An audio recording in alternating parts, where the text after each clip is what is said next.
Os 3 dias de trevas. Assim como o padre Oliveira, também a freira nordestina recebeu a revelação dos 3 dias de trevas.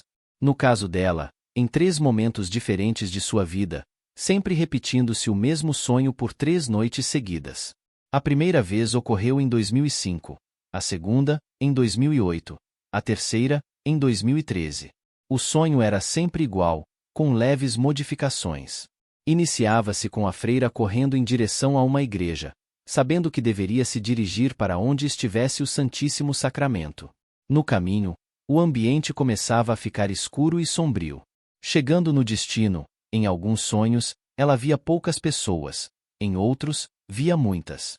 Entravam todos e trancavam as portas e as janelas do templo. A freira dizia aos demais que ninguém deveria ver o que acontecia do lado de fora. Como fonte de luz, havia somente uma vela, grande como um círio, e a lamparina do sacrário. Todos jejuavam e não falavam quase nada ao longo de 3 dias. O sentimento das pessoas era de grande contrição. Rezavam muito pelo mundo e pela humanidade, implorando a misericórdia de Deus. Em alguns momentos, encostavam-se para descansar um pouco, mas não conseguiam dormir, devido aos barulhos.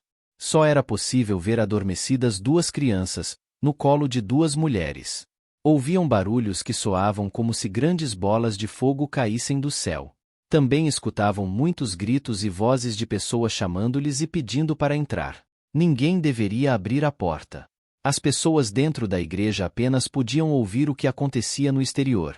Entretanto, a freira, em seu espírito, conseguia também ver.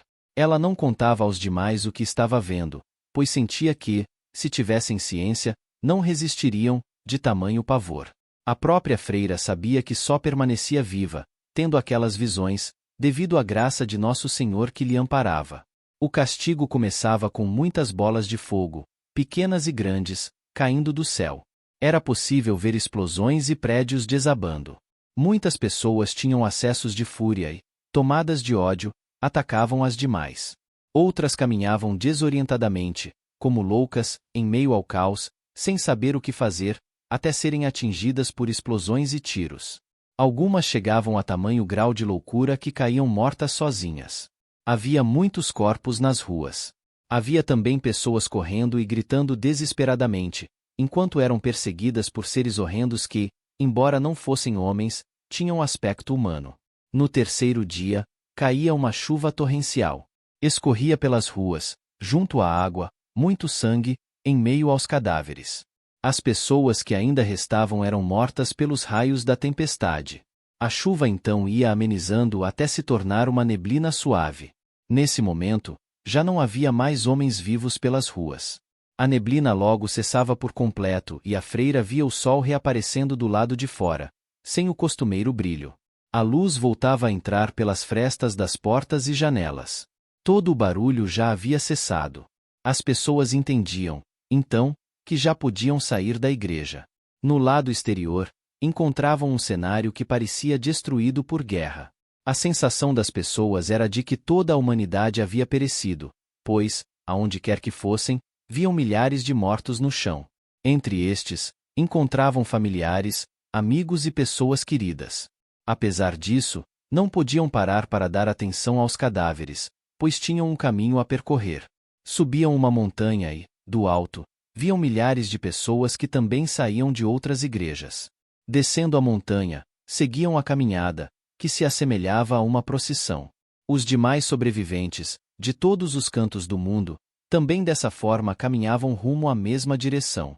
A freira então olhava para o céu e via algo maravilhoso. Veja! Olhem para o céu! Ela gritava. No alto, era possível ver milhares de anjos. Como em uma procissão celeste, eles também se dirigiam ao mesmo destino que a humanidade. A freira sempre acordava nesse mesmo ponto do sonho, sem ver aonde todos iam. Observe que essa revelação nos dá a entender que Deus permitirá que as crianças durmam durante a tribulação. A quantidade de pessoas salvas em cada lugar parece condicional às nossas orações. Também podemos compreender o motivo de não ser permitido olhar para fora nesses dias. Deus utilizar-se-á dos demônios e da própria maldade humana para aniquilar, de uma só vez, todos os ímpios. Que não sejamos um desses. Ela relatou-me detalhes que nos permitem entender que esse evento profético se aproxima de sua realização. Direi alguns. A história acontecia sempre na mesma igreja, conhecida pela freira. Entretanto, no sonho, ela estava diferente, reformada. A reforma já aconteceu e hoje ela tem o aspecto que tinha na revelação. Várias pessoas presentes no sonho são conhecidas suas. Todas estão vivas. A freira estranhava a ausência de uma parente próxima, que nunca aparecia. Essa pessoa veio a falecer anos atrás. Um amigo ajudava-a a liderar o grupo. Anos depois, ele tornou-se padre. Uma conhecida sua era vista com 3 filhos, embora, na data da revelação, estivesse grávida do primeiro. Os 3 já nasceram. Falta cerca de 5 anos para que eles atinjam a idade que aparentavam ter durante os 3 dias de trevas. Quando a freira me contou essa revelação, em abril de 2023, falei disso com a senhora de alma mística que conversa com o menino Jesus, na expectativa de compreender o significado da procissão iniciada após os 3 dias de trevas. Essa senhora disse que, se a freira rezasse diante do Santíssimo, Jesus Cristo lhe diria o que quisesse saber sobre os sonhos. A freira o fez e teve uma nova visão, mostrando o destino da procissão. Divulgarei tal revelação em breve. Oremos com fé.